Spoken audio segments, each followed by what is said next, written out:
사랑합니다. 축복합니다. 네. 아멘. 자, 요한복음 5장 넘어오면서 아주 유명한 사건이 벌어지게 됩니다. 우리 베데스다 연못. 베데스다 많이 들어보셨을 거예요. 모르시는 분이 없죠. 그 얘기를 한번 해보려고 해요. 제가 얼마 전에 교계 신문을 읽은 적이 있는데요. 그 교계 신문에 이런 글이 실어진 적이 있어요. 유럽 미술전이 한국에서 이루어졌었는데 그 사건을 가지고 교계 신문 사설면에 나와 있거든요. 어떤 내용이냐면 머리가 하얀 할아버지께서 한 그림을 보고 계시는 거예요. 근데 그 할아버지가 누구냐면 목사님이신데 은퇴하신 분이셨어요. 시골에서 은퇴하신 목사님께서 미술회가 있다는 얘기를 들으시고 올라오셨어요. 올라오셔서 한 그림에 딱 서 계시는 거예요, 그분이. 그 그림은 우리가 예상한 것처럼 예수님의 그림이었어요. 근데 그 예수님의 그림이 우리가 알고 있는 예수님의 그림이 아니에요. 우리가 알고 있는 예수님은 머리가 길고 단정하고 깨끗하고 아름다운 얼굴을 하고 계시잖아요. 근데 그 그림은 그렇지가 않았어요. 어떻게 되냐면 머리가 부수수하고 그리고 머리가 막 뻗쳐 있는 거예요. 왜냐? 너무 정신이 없으시고 집도 없으신 예수님께서 머리를 빗을 수가 없었던 거예요. 그 머리 그대로. 그리고 얼굴에는 시커먼 것만 묻어있고 그리고 이 팔은 병자를 안수하는 팔로 그려져 있는 거예요. 근데 그 팔은 너무도 앙상한 거예요. 그리고 다리가 나타났는데 다리는 신발을 신지 못한 예수님의 모습이 그려져 있는 거예요. 목사님은 그 그림을 보시다가 조용히 눈물을 흘리세요. 그리고 조용히 고백을 해요. 뭐라고 고백하냐면 주여 당신이 나를 사랑한 것처럼 이 노정도 당신을 정말 사랑한다. 그 눈물을 쫙 흘리시는 거예요. 그런데요, 때마침 그 옆에 중학생 여자아이가 있었거든요. 그 여자아이가 그 고백을 들었어요. 그리고 이분이 목사님인 것도 알았어요. 그리고 조용히 얘기해요. 목사님, 저도 예수님을 목사님처럼 사랑해요. 두 사람이 한꺼번에 조용하게 찬양을 불러요. 이와 같은 때에나 찬양을 불러요. 아시죠? 주님 사랑해요. 이 고백을 쭉 해요.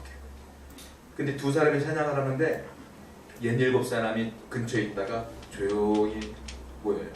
그리고 그 그림을 보고 같이 조그맣게 똑같이 찬양을 불러요. 그 교계신문에 그 장면이 묘사되어 있더라고요. 여러분, 왜 모였을까요? 그 사람들 감동받은 거죠. 누구로부터? 예수님으로부터. 제가 얼마 전에 휴대폰이 고장이 나서 AS 센터를 가본 적이 있어요. AS 센터를 갔더니 뭐라고 크게 써있냐면 고객에게 무한한 감동을 주자. 무한 감동. 이렇게 써있더라고요. 한 번도 AS 센터 가서 감동받은 적은 없지만 거기에 이렇게 써있더라고요. 여러분, 사람들의 마음으로 움직이는 것. 움직이는 건 뭔지 아세요? 감동이에요. 내 마음으로 움직여지는 건 감동이에요. 우리에게 진짜 필요한 건 뭔지 아십니까? 오늘 예배드린 여러분들에게 진짜 필요한 건 뭔지 아십니까? 감동이에요. 무슨 감동이요? 예배에 대한 감동이 필요해요. 십자가에 대한 감동이 필요해요.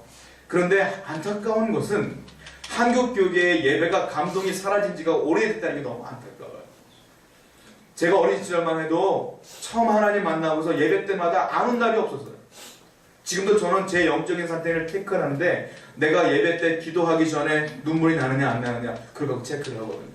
다행스럽게도 아직까지도 예배 중에 눈물이 자주 나요. 참 다행스러운 것 같아요. 예전에는 목사님이 한마디 할 때마다 얼마나 우울한지 몰라요. 손수건을 지금도 갖고 다니는 이유가 지금도 눈물이 이렇게 나니까 갖고 다닐 수밖에 없어요.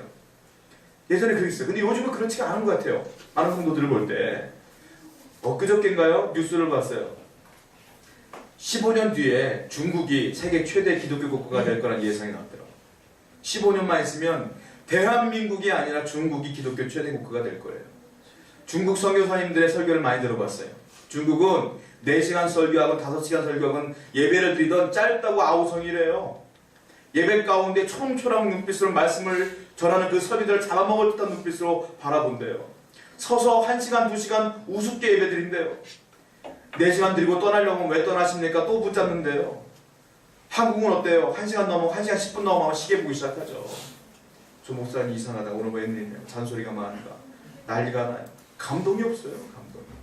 여러분, 예수님은 여러분들을 볼 때마다 감동하셔요. 왜?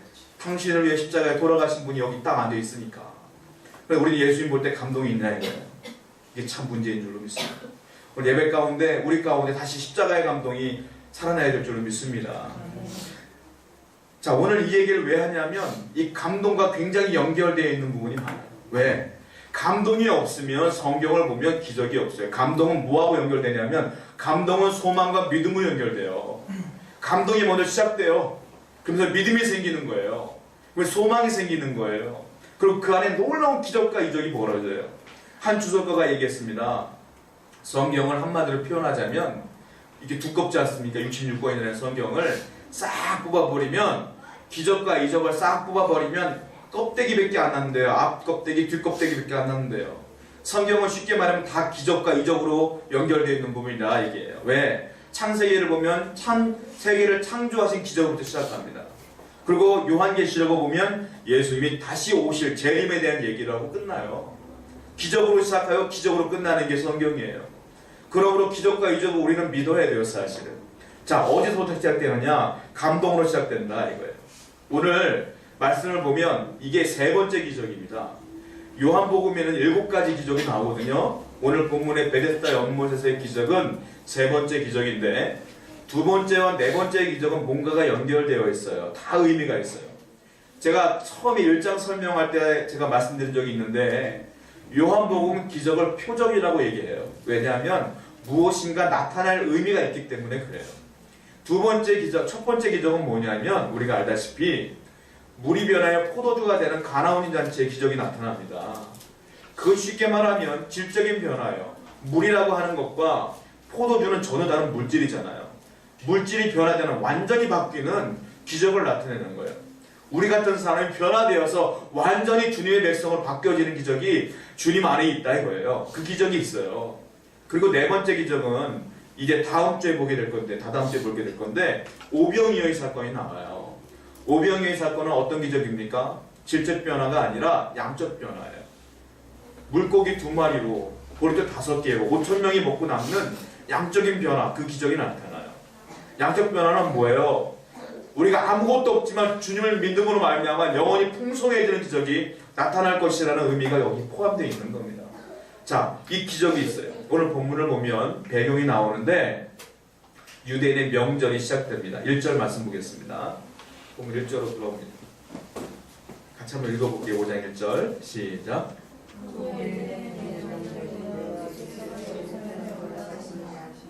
자, 언제 예수님께서 올라가셨냐면 유대인의 명절이 되어서 올라가시게 되는 거예요.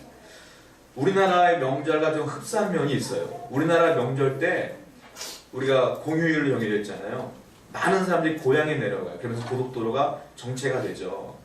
유대인도 마찬가지예요. 명절이 되면 각각 집에 있는 것이 아니라 예루살렘으로 막 올라가요. 그 좁은 땅덩어리에 수십만 명이 몰려요. 그날만큼. 막 인산인해가 되는 거예요. 그리고 막 우리가 알다시피 명절 때 보면 사람들이 많이 있는 곳에는 장사꾼들이 많아요. 길거리 음식도 많고 장신구도 많이 팔고 그러면서 그날은 쉽게 말하면 막 축제인 거예요. 축제. 차이점이 있다면 우리나라는 고향으로 내려가지만 이스라엘 사람들은 쉽게 말하면 서울로 올라오는 거예요. 예루살렘 도시로 올라오는 거예요. 왜? 우리는 고향 중심이지만 그들은 성경 중심이에요. 예배당 중심이에요. 예배당이 예루살렘에 있기 때문에 거기 몰리는 거예요. 거기 다 몰려요. 자, 그런데 그 정신없는 가운데에 어떤 일이 벌어지냐면 예수님이 살짝 샛길로 빠지셔요. 그리고 베데스다라고 하는 곳으로 가서 병자를 만나는 장면이 나와요. 베데스다. 굉장한 브랜드 파워가 있는 것 같아요. 베데스다, 제가 교회를 보면 베데스다 교회도 많이 봤던 것 같아요. 간판에. 특히 기도원이 많아요. 베데스다 기도원. 여기 38년 된 병자가 고침받아서 그런지 몰라도 기도원의 이름에 베데스다가 되게 많더라고요. 상담원도 봤어요. 상담소. 베데스다 상담소도 봤어요. 심지어 옷가게도 봤어요. 베데스다 옷가게. 베데스다랑 옷가게랑 뭔 상관인지 모르겠지만 여하튼 그런 것도 있어요. 굉장한 브랜드 파워. 교회 좀 다녔다 하면 베데스다라는 이름 다 할 거예요. 거의. 자, 그 내용이에요. 자, 그런데 1절 말씀 보면 어떤 일이 벌어지냐면 그 후에 이렇게 써 있거든요. 맨 처음에 그 후에. 그 후가 언제입니까? 그 후는 4장에 보면 예수님께서 갈릴리와 사마리아에서 수가성의 여인을 만나죠. 그 사건 이후에 이 말이에요. 그 사건 이후에 명절이 되었고 예수님은 이제 예루살렘으로 올라오신 장면이 나오는 거예요. 그런데 제가 말씀드렸던 것처럼 그 축제의 일에 예루살렘으로 올라가시지 아니하시고 살짝 빠져서 베데스다 연못으로 갔는데 거기에 누가 있었느냐 하면 병든 자, 못 걷는 자, 절름발이, 중풍병자, 안 못 보는 자 다 거기 모여 있었어요. 왜냐? 베데스다 연못에 들어가면 병이 난다는 소문이 있었거든요. 다 몰려 있었어요. 자, 전도서 7장 4절을 볼게요. 전도서 7장 4절 한번 보세요. 예수님께서 그렇게 행하시는 이유 중에 하나가 이 말씀에 나와요. 전도서 7장 4절입니다. 한번 말씀을 직접 찾아보세요. 한번 읽어보겠습니다. 전도서 7장 4절 시작. 지혜자의 마음은 초상집에 있으며 우매한 자의 마음은 혼인집에 있느니라. 지혜자의 마음은 초상집, 아픔이 있는 곳에 있고, 그리고 우매한 자는 즐거움이 있는 곳에 있다. 말씀대로 똑같은 거예요. 예루살렘은 축제예요 지금. 그런데 그 축제 가운데에 초상집 같은 데가 있어요. 어디냐? 베데스다예요. 거기는 아픈 사람들만 모여있는 거, 정상인은 하나도 없어요. 근데 우리 예수님은 정상인들을 만나러 가는 것이 아니라 아픈 자, 절망한 자들을 만나러 가시는 거예요. 그게 우리 예수님 마음이었다. 누구를 찾아가셨어요? 절망한 자. 그들은 고치려고 애를 써봤습니다만 아무것도 얻지 못했던 사람들이에요.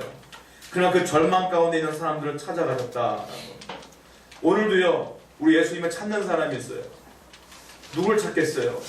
현실 가운데 절망한 자, 아픈 자, 문제에 있는 자, 그 사람들을 찾아 헤매세요, 주님은. 바로 여러분들이 그런 분들이라면, 혹시 문제가 있고 고민이 있다면 오늘 예수님을 통하여 위로받으시기 원합니다. 우리 예수님은 여러분들을 원하셔요.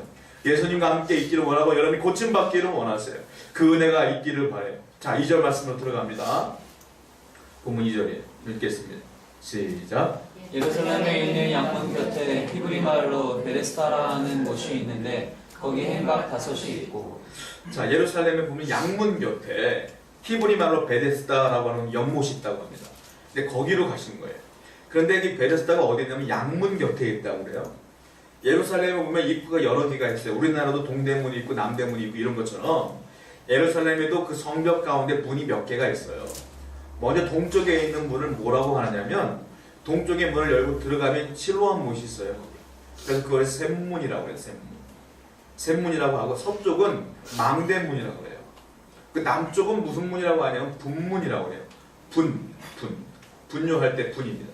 왜냐하면 더러운 배설물 같은 것들을 그 문으로만 왔다 갔다 버리는 거예요. 거기는 더러운 곳이에요. 다른 곳으로 가지 않고 거기로만 통과해야 받는 분문이라고 해요. 북쪽에가 뭐가 있냐면 양문이 북쪽에 있어요. 양문이 뭐냐면 양이 통과하는 문이에요. 양이 통과해서 무엇을 하냐면 예루살렘에 예배드릴 때 양이 필요합니다. 양을 통해서 제사를 지내는 거예요. 그래서 양을 거기서 사고 파는 거예요. 그 양을 가지고 제사장에게 데리고 가는 거예요. 그러니까 거기는 예배와 굉장히 밀접한 관계가 있는 문이 양문이에요. 느헤미야서를 보면 성벽을 건축합니다. 느헤미야가 성벽을 건축할 때 제일 먼저 건축한 문이 뭔지 아세요? 양문이에요. 양문을 먼저 건축해요. 왜냐하면 느헤미야가 볼 땐 양문을 먼저 건축해놔야 예배할 수 있는 거예요. 거기에 들어가야 양을 가지고 예배할 수 있는 거예요. 그러니까 느헤미야의 머릿속에는 예배예요. 예배. 무조건 예배예요. 자, 베데스다 연못 옆에 양문이 있어요. 주님이 원하시는 건 누구냐? 예배자예요. 예배자. 예배가 가장 그 무엇보다 중요하다고 여기는 사람들. 주님께서 만나주실 줄로 믿습니다. 느헤미야처럼 우리가 예배를 사모해야 돼요. 아, 들어도 되고 안 들어도 되고 우리 시간 없으니까 안 들어도 되고 이게 예배가 아니에요. 뭐든지 예배 중심으로 움직여야 되는 거예요. 오늘 예배가 있으니까 그 약속을 취소하는 거지. 이것이 신앙인 줄로 믿습니다. 그런 분들에게 예배자는 친구가 있는 거고 그런 분들에게 신령과 진정으로 예배하는 잘하는 친구가 붙는 거예요. 여러분 예배 중심으로 움직이는 저와 여러분 되기를 축원드립니다. 주님께서 그분들에게 역사하신다. 자, 3절과 4절을 볼게요. 3절과 4절입니다. 읽겠습니다. 시작. 그 안에 많은 병자, 맹인, 다리 저는 사람, 혈기 많은 사람들이 누워 물의 움직임을 기다리니 이는 천사가 가끔 곳에 내려와 물을 움직이게 하는데 움직인 후에 먼저 들어가는 자는 어떤 병에 걸렸든지 낫게 되미로라. 베데스다는 두 단어가 합쳐진 거예요. 벳이라고 하는 단어가 있는데 그건 집이라는 뜻이에요. 벳. 그리고 에스다는 뭐냐면 은혜, 자비 이런 뜻이에요. 베데스다는 쉽게 말하면 자비의 집, 은혜의 집 이런 뜻이에요. 이름 참 좋아요. 은혜의 집이고 자비의 집이에요. 그런데 넌센스한 사건이 벌어집니다. 은혜의 집, 자비의 집인데 거기에 몰려있는 사람들은 누구냐면 다리 저는 사람, 많은 병자, 맹인, 혈기 많은 사람은 중풍병자를 얘기하는 거예요. 그래서 다 모여있는 거예요. 자, 여기까지는 은혜의 자비의 집, 어려운 사람들이 모였구나 할 수 있는데 그 이후의 사건들을 보면 그렇지가 않은 것 같아요. 여러분, 중요한 단어가 있는데 괄호가 쳐져 있는 부분이 있어요. 3절 가사를 보면 그 부분만 한번 읽어볼게요. 괄호 쳐져 있는 부분만. 시작. 물의 움직임을 기다리니 이는 천사가 가끔 못에 내려와 물을 움직이게 하는데 움직인 후에 먼저 들어간 자는 어떤 병에 걸렸든지 낫게 되밀어라. 왜 괄호가 있는지 아십니까? 이거는 성경 본문에 있는 말이 아닙니다. 이건 전설이에요. 전설. 왜냐하면 이걸 넣지를 않으면 이게 해석이 안 돼요. 이 앞에까지만 끝나는 거예요. 사실은 그 안에 많은 병자, 맹인, 다리 저는 사람, 혈기 많은 사람들이 누워 그 끝인 거예요. 그게 뭐가 어쨌다는 거예요? 잘 모르겠잖아요. 그래서 여기 전설을 끼워넣는 거예요. 괄호를. 어떤 전설이냐면 물의 움직임을 기다린다. 물이 동할 때를 기다린다. 천사가 가끔 못에 내려온대요. 내려오는데 내려왔다가 물을 탁 움직이게 할 때, 물이 탁 흔들릴 때 그걸 탁 보자마자 제일 먼저 들어가는 사람들은 어떤 병에 걸렸든지 다 고침받는데요. 그게 그 중풍병이든 다리 저는 자고 맹이든 상관없이 다 고침받는데요. 이건 말씀이 아니라 전설이에요. 제가 설명드리지만 전설이에요. 자, 제대로 된 말입니까 이게? 그렇지 않습니다. 여러분, 이거는요 우리가 알고 있는 전래동화처럼 구전되어지는 얘기예요. 사실이 아니에요. 사실 누가 이렇게 고침받은 거 본 사람도 없어요. 근데 그 소문이 있으니까 희망이 없는 사람들이 지푸라기라도 잡아볼 생각으로 다 몰려있는 거예요. 거기에. 저는 그렇게 생각해요. 여러분, 이것이 이 베데스다 연못이 아마 온천이었을 것이라는 생각을 해봐요. 온천이 가끔 보면 쿨컥쿨컥 하면서 물이 끓어오르지 않습니까? 그때 이 온천물이 좋아서 잘 낫지 않은 피부병이 누가 나을 수도 있어요. 그리고 관절 같은 게 온천물 들어가면 좋거든요. 관절이 나을 수도 있어요. 근데 그 소문이 과장되어지는 거예요. 야, 내 피부병이 좋아졌어. 거기 들어가면 다 낫는구나. 물이 쿡쿡쿡 하는 것을 또 덧붙여져가지고 천사가 내려와서 그렇게 한 거야. 이게 소문이 옛날부터 멀어져가지고 여기까지 온 거예요. 지금. 그러니까 그 소문 때문에 다 몰려있는 거예요. 쉽게 말하면 한 좋은 온천 정도 된 것 같아요. 그랬던 것 같아요. 여러분, 잘 전해야 돼요. 제대로. 잘 배워야 돼요. 잘못 듣고 잘못 전해지면 큰일 나는 거예요. 왜 이단이 생기고 왜 잘못된 교회가 생기고 잘못된 성도가 생깁니까? 잘못 배워서 그래요. 잘 배워야 돼요. 잘 가르쳐야 돼요. 세우는 가족 여러분, 우린 잘 배워야 돼요. 어떻게 잘 배워야 돼요? 내가 먼저 말씀을 제대로 읽을 줄 알아야 돼요. 말씀 하나도 읽지 않고 누구 말에만 귀를 기울이면 잘못 배우는 거예요. 뭐든지 정답은 어디에 있어요? 성경에 있어요. 하나님 말씀을 사모하셔야 됩니다. 하나님 말씀을 읽지 않고 믿음이 생겼어요. 저는 하나님 사랑해요? 저는 믿지 않아요. 하나님 말씀으로 또 믿음이 생기는데 어떻게 그 믿음이 정상적인 믿음일 수 있겠습니까? 하나님 말씀을 사모하셔야 됩니다. 그리고 잘 듣고 잘 깨닫고 옆에 있는 하나님을 알지 못하는 사람에게 잘 전해야 돼요. 잘못 전해지면 큰일 나요. 제가 이런 경험한 적이 있어요. 어린 시절 때 중학생이었던 것 같아요. 제가 그 수련회를 가는데 겨울에 강원도로 갔어요. 근데 제가 이제 주위에 내륙지방이다 보니까 저희 집이 바닷가가 아니다 보니까 횟집이나 이런 게 별로 없었거든요. 그 당시에. 올라가다 보니 강원도 다 횟집인 거예요. 횟집인데 뭐라고 써있냐면 화로회 이게 되게 많이 써있어요. 화로회. 저는 어린 시절에 무슨 말인지 몰랐어요. 화로회가 뭔가. 화로라는 종류의 물고기가 있나? 아니면 활발하다는 뜻인가? 이런 생각을 할 수 있어요. 어린 시절에. 근데 저와 같은 생각을 다 했어. 친구들이. 누군가 용기를 내서 물어봤어요. 권사님 선생님에게. 선생님인데 권사님이셨거든요. 권사님, 저 화로가 무슨 뜻이에요? 그때 권사님이 뭐라고 하셨냐면 활처럼 휜 물고기가 있다. 활처럼 물고기가 휜는데 그걸 파는데 아니 가게마다 다 그 물고기였는데 제가 수족관을 봤는데 활처럼 휜 물고기 한 마리도 없어요. 도대체 저게 무슨 뜻인가? 근데 그런 의구심을 갖고 세월이 흘러갔어요. 나중에 한문도 좀 배우고 나중에 깨닫게 되니까 그것이 아니었다는 걸 나중에 알게 됐어요. 몇 년 동안 화로가 활처럼 휘었다는 것만 우리가 다 알고 있었던 거예요. 속았던 거죠. 아니 권사님은 진심으로 얘기했거든요. 진심으로 그렇게 알고 있었던 것 같아요. 잘못 배우니까 정보가 잘못되어지니까 이렇게 어마어마한 일이 벌어져요. 여러분 하나님의 말씀을 증거할 때 잘 가르쳐줘야 돼요. 여러분이 잘못 깨달은 걸 가르쳐주면 그 사람 잘못되는 거예요. 하나님의 말씀 앞에 진리가 있습니다. 여기에 정답이 있습니다. 우리가 말씀을 먼저 기반으로 하여 목사님들의 설교를 들어야 되는 거예요. 목사님의 설교를 듣고 그것만에 빠져들면 안 돼. 왜? 목사님들도 잘못 전할 수가 있거든요. 거기에 현혹되면 안 됩니다. 하나님의 말씀 앞에 여러분의 진리인지 아닌지를 판단할 줄 아는 분별력이 있어야 될 줄로 믿습니다. 자, 이 사람들은 전설에만 지금 의존하고 여기 앉아있는 거예요. 그리고 어떤 일이 벌어진지 아십니까? 넌센스예요. 물이 동할 때 처음으로 들어간 사람만 병에 앉는다는데 여기 앉아있는 사람은 중병 환자예요. 전부 다. 뛰어 들어갈 수가 없어요. 자, 그런데 이런 소문이 있으면 항상 곁다리가 껴요. 호기심에 온 사람도 분명히 있을 것이고 감기 환자들도 온 사람이 있을 거예요. 감기 환자는 뛰어갈 수 있어요. 그러나 중풍병자는 못 뛰어가요. 자, 진짜 중한 사람들이 뛰어가서 고침받아야 되는데 어떻게 해요? 이런 사람들만 고침받을 수 있냐는 거예요. 이게 은혜의 집입니까? 경쟁이죠? 교회는 경쟁 아니에요. 하나님의 은혜는 진짜 은혜로 끝나야지 경쟁하면 안 돼요. 여러분, 여기 사랑과 은혜만 있을 줄로 믿습니다. 또 하나 문제가 있어요. 이 사람들은 온 목적이 있어요. 이 물이 동할 때를 바라보기 때문에 물만 바라봐요. 물만. 언제 쿡쿡하는가. 물만 바라보고 앉아요. 눈이 충혈될 때까지 물만 바라보고 앉아있어요. 문제가 뭔지 아세요? 거기 예수님 오셨거든요. 지금 예수님 옆에 있거든요. 물만 바라봐요. 예수님이 왔는지도 몰라요. 물만 바라봐요. 진짜 병은 중풍병이 병이 아니에요. 진짜 병은 안 못 보는 게 병이 아니에요. 진짜 병은 예수님 못 보는 게 병이에요. 여러분, 여러분 옆에 예수님이 계시잖아요. 현실 가운데.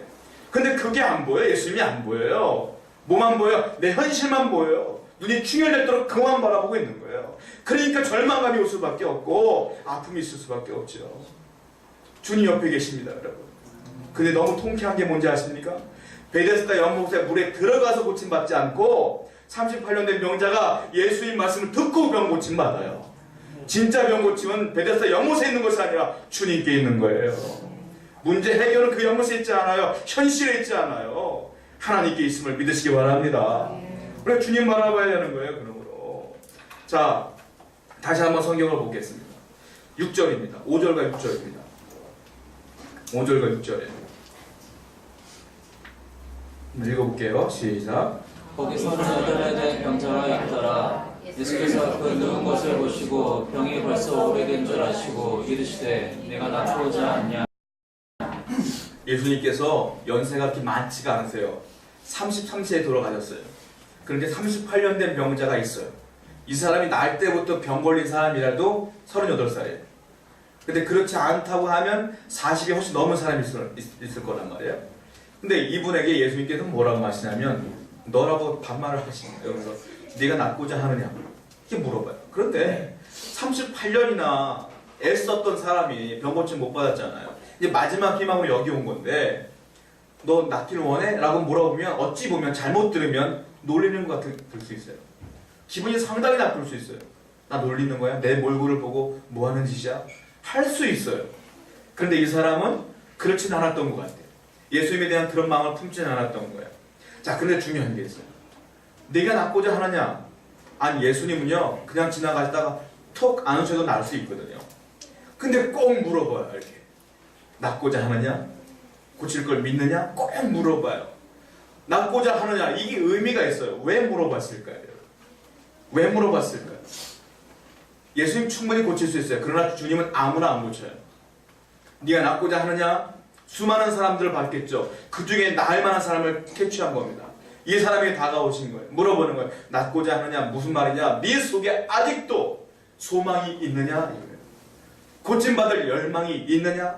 38년이나 병 고침을 못 받았음에도 불구하고 아직도 포기하지 않고 있느냐? 내가 너에게 말하면 고침받을 걸 믿느냐? 라고 묻는 거예요. 그러나 이 여인인지 남자인지 모르겠지만 이 사람은 분명히 얘기해요. 네, 고침받기 원합니다. 라고 했기 때문에 주님께서 그를 고쳐주신 거예요. 주님의 관심은 네 현실이 얼마나 어렵니? 물어보지 않아요. 너 얼마나 절망스럽니? 물어보지 않아요. 주님이 원하는 것, 너 그렇게 어려워도 믿느냐? 소망하느냐? 회복될 걸 믿느냐? 이걸 물어보셔요. 주님의 관심은 나의 소망에 있어요. 나의 열망에 있어요. 열정에 있어요. 여러분, 물이 끓어야 밥이 돼요. 그냥 맹물하면 밥 안 돼요. 끓기만 하지. 물이 끓어올라야 밥이 된다고요, 여러분. 물이 끓어올라야 야채도 있고 고기도 익어요. 물이 끓어올라야, 내 마음이 끓어올라야 기도가 돼요. 소원이 있어야 기도가 돼요. 그 기도가 또 끓어올라야 응답이 되는 거예요. 여러분, 언제까지 그 자리에 머물러 계실 거예요? 소망을 품고 절망하지 않고 소망을 품고 끌어올라가야 되지 않겠어요? 다시 기도하시기 바랍니다. 이 사람은 38년이나 됐어요. 그래도 포기하지 않았어요. 이런 각오로 또 하나님께 기도해야 되지 않겠습니까? 하나님께서 역사하실 줄 믿습니다. 바클레이라고 하는 주경가가 있는데 그분이 이렇게 얘기했어요. 소원이 없는 사람은 불신합니다. 소원이 적은 사람은 신앙이 적은 사람이다. 이렇게 얘기했어요. 무슨 말이냐면 사람들이 어떤 현실 가운데 딱 있을 때 여러 사람이 있는데 그 중에 한 사람이 이거예요. 그 현실을 보고 절망하는 거예요.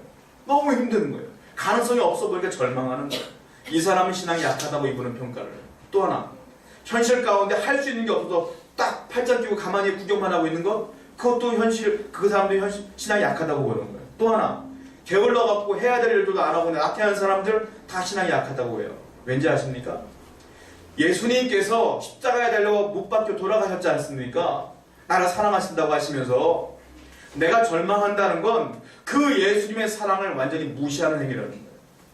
주님이 옆에 계시는데 그걸 왜 절망하고 앉아있다는 거예요? 기도할 수 있고 그분이 옆에 계시는데 그 주님을 무시하는 행위라는 거예요, 여러분. 주님이 원하는 건 그 절망을 소망으로, 절망으로 덮는 것이 아니라 그 절망 가운데 있지만 소망으로 덮어버리는 것, 이것이 신앙이다.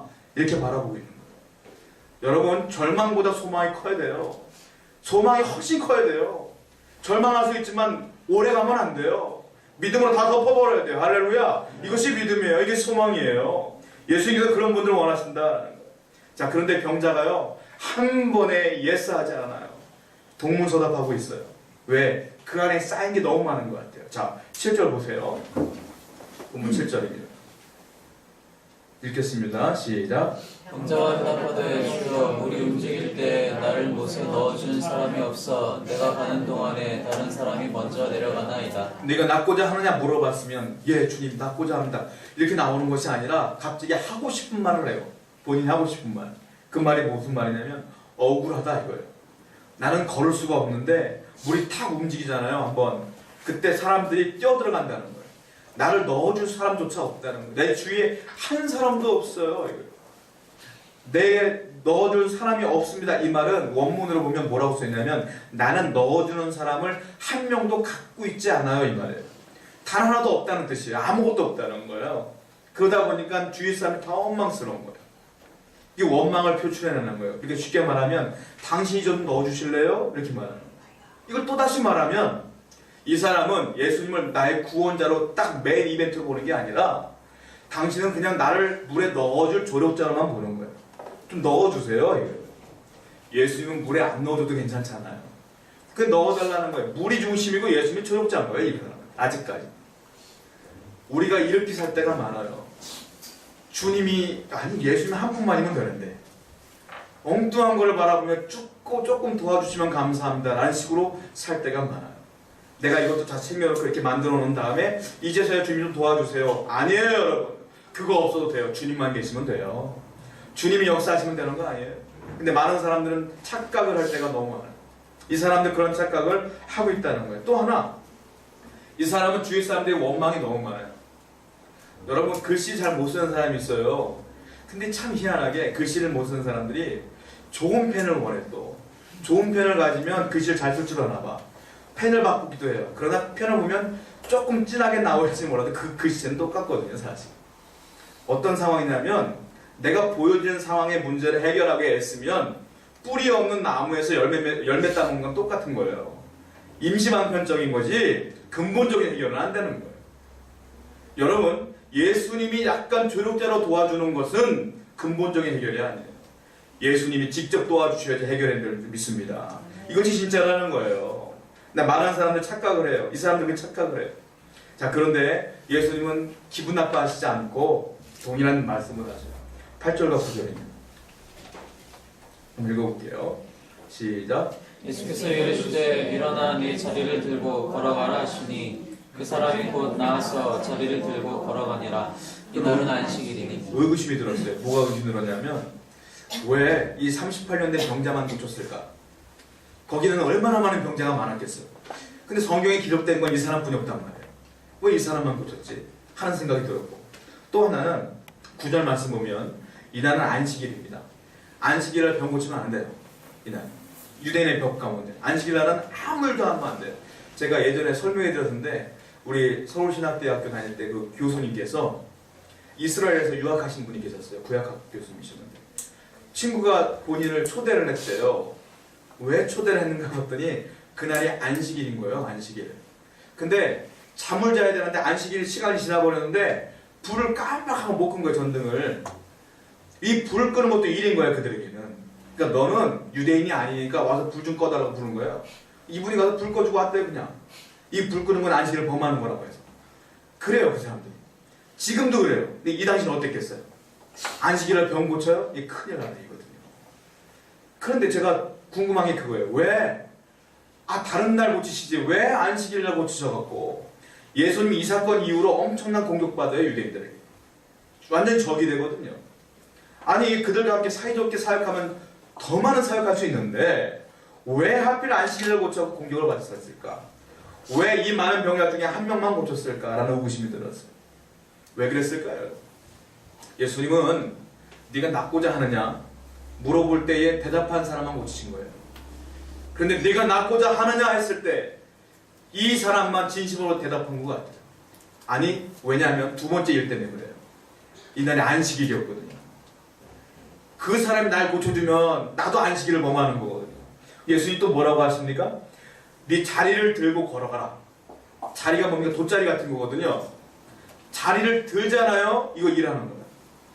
자리를 들고 걸어가는 게 일하는 거예요. 그러니까 고침받아도 자리를 들고 걸어가면 내가 안식일을 범하는 거예요. 그러니까 예수님께 그렇게 명령하셨을 때에 안식일을 범하고 싶은 사람이 거의 없었던 것 같아요. 이 사람만이 그 안식일을 범해도 되는 믿음이 더 컸던 거죠. 소원이 더 컸던 거죠. 그래서 이 안식일을 범하면서까지도 들고 간 거죠. 그래서 고침받은 거라는 거죠. 여러분, 우리는 예수님에 대한 소망과 믿음보다 내가 갖고 있는 고집과 아집과 생각에 사로잡힐 때가 너무나 많아요. 주님의 믿음, 주님의 소망, 주님의 명령보다 더 위대한 건 없습니다. 그 말씀에 순종할 줄 알아야 될 줄 믿어요. 그래야 기적이 나에게 오는 거죠. 여러분 가운데 아무리 어렵게 힘들어도 오늘 말씀을 기억하시면서 소원을 품고 소망을 품며 주님께 나아가는 저와 여러분 되기를 축원드립니다. 아멘. 이렇게 찬양하며 기도하겠습니다.